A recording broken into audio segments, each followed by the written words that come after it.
2 to 3 for Q&A. Let's all welcome Richard Bannin.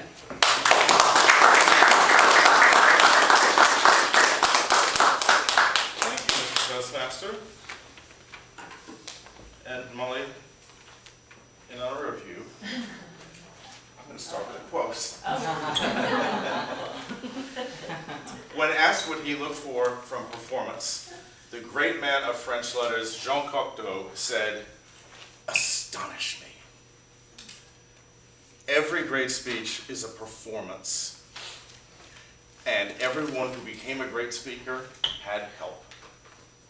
It's our role as evaluators to help people move up to the next level. And the best evaluators are people who can help their speakers astonish. Now, I've heard a lot of good evaluations in this club. Dude, do you need to run out and run around the block a few times? Get this man some coffee. He's evaluating me. Give me a break. What I wanted to do tonight is to share 3 tools to help you be the best evaluators that you can be, and to help people, ideally, astonish when they speak. And those 3 tools are, first, listen actively.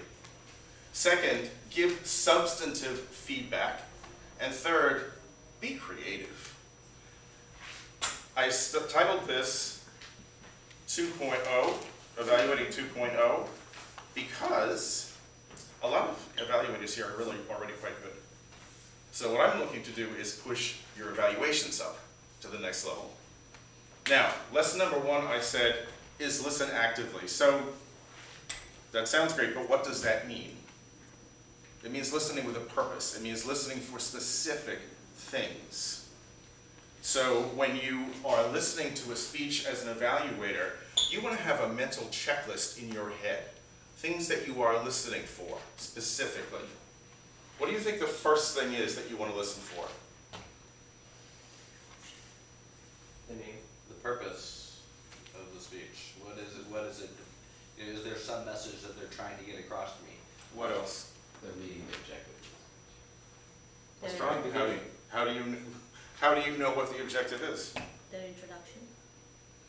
You're moving in the right direction. It's everything that he talked about. It's structure. You want to listen for structure. And the purpose of the speech, the objective of the speech, should be plain with the introduction. I really hammer introductions with my clients because you've got 30 seconds before your audience makes a decision about you. Are you interesting? Do I want to listen to you? Do I believe you? Do you have credibility? So your openings are really critical, but everything else Dwight says is absolutely germane. And I'm not going to recap that. The other things that you want to listen for are content and delivery. So content, is this relevant to me? Am I interested?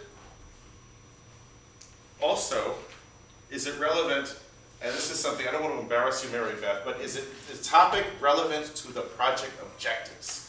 You gave a brilliant speech for, I think, number 5, project 5, Your Body Speaks. And what Mary Beth chose to do, which was dead on right, was to tell a story that she could not have told had she not physicalized the whole story. It was a very funny story of Mary Beth trying to learn Tai Chi. That I would compare to someone who does a vocal variety speech and tells any story under the sun, and they don't have to use their voice to tell that story. A better selection for something like that would be, take a story that has characters in it and give different voices to every one of those characters. Make the content linked to the objectives, so that just like Mary Beth couldn't have told that story without physicalizing it and meeting all the objectives, vocal variety, pick something where the story, your speech, all revolves around how you paint pictures with your voice. Does that make sense? Mm-hmm. So that's part of what you want to listen to in terms of content. In terms of delivery, what do we look for? Bueller? Anybody? What do we look for in terms of delivery? Entertainment. Excite me. I'm looking for something physical, specifically, just delivery, like eye contact, Yeah. facial animation, gestures, use of the voice, body language, what I believe Christina brought up, use of space. So these are all parts of your checklist. So that's part of what you are listening for when you listen actively. Something else that you listen for, and this is something I learned as a theater director. How am I being affected? And what is it that is causing that effect on me? What is it that I am thinking? What is it that I am feeling? So all the questions that we had about, well, what's the topic and what's the purpose? Have I been engaged with that? Why? Well, he's talking about unicorns. That sounds kind of funky. I'm interested in that. So that's why I'm leaning forward in my chair, because he was using a topic that is interesting to me. As opposed to someone who wants to tell you, take pi out to 5,000 places over 5 minutes. How interesting is that? It's not. It's interesting to you? Well, I have the first 39 digits in my head if you really want to hear them. Let's talk after my speech, okay? So that's part of the thinking part of it. But also, what am I feeling? Am I excited? Well, if I'm excited, why? Did I get excited when he walked right up to me, looked me right in the eye? Was I excited when all of a sudden he changed the pace? Or changed the volume? Or he started jumping up and down? What made me excited? Or bored?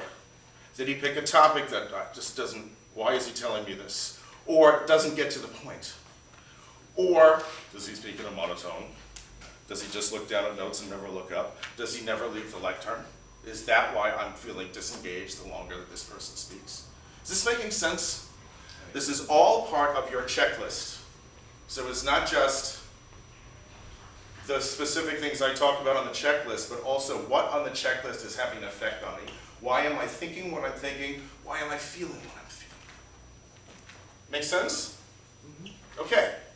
So that's listening actively. And when you have your notes, what I would do to challenge yourself to see, am I listening actively throughout?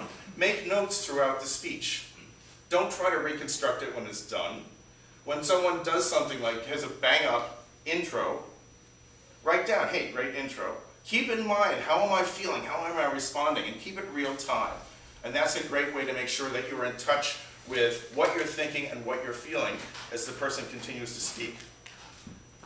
Now, point number 2 is substantive feedback. Something I don't find often here in this club, but if you belong to other clubs you will probably encounter, is that a lot of the evaluations are fluffy. People say, you're just always so good. I really liked what you said. Didn't you like what he said? That was really good. And I loved it when you said superfluous. Okay. Is that giving someone the ability to become an astonishing speaker? It's not. And oftentimes people can feel afraid or a little restricted in giving someone strong feedback like, Daraj, I don't think that really worked, because they're afraid they're going to hurt Daraj's feelings. Don't worry about that.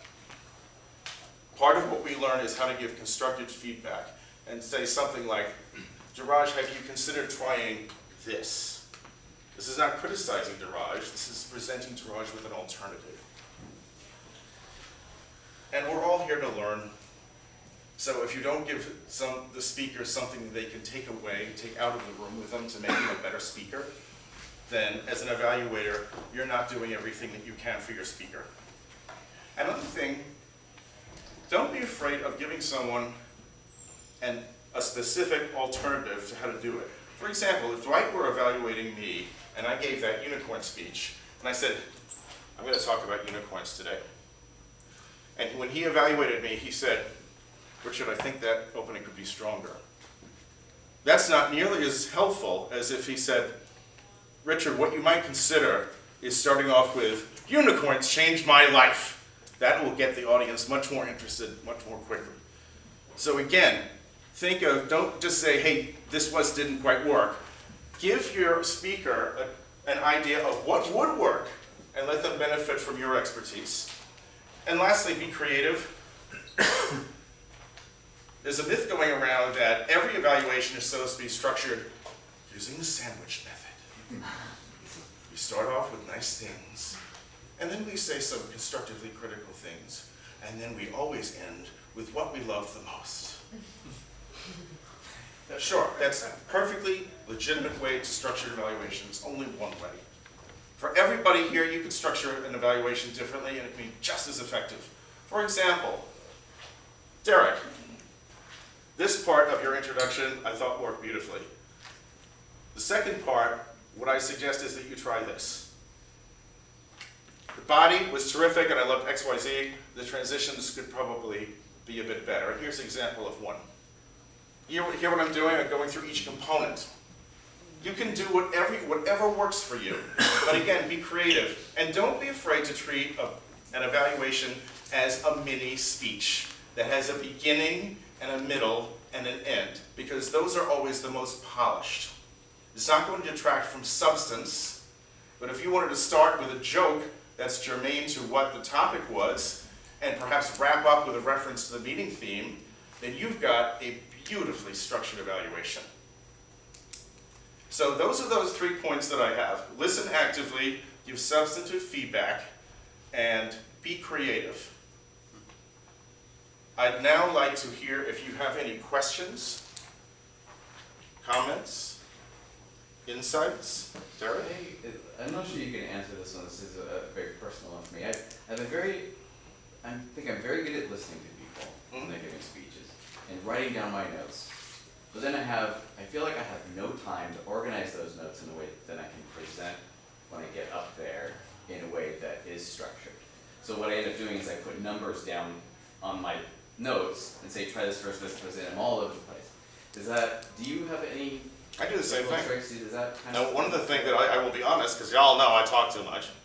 How am I doing on time, by the way? Well, your speech went to 11 minutes. This part as a question and answer. We're going to have to wrap question and answer fairly soon. But what I would do is use your numbers and then say have 3 good points and 2 points for improvement, and leave it at that, and then you won't go over time. And if anybody has any further questions, please talk to me after the meeting.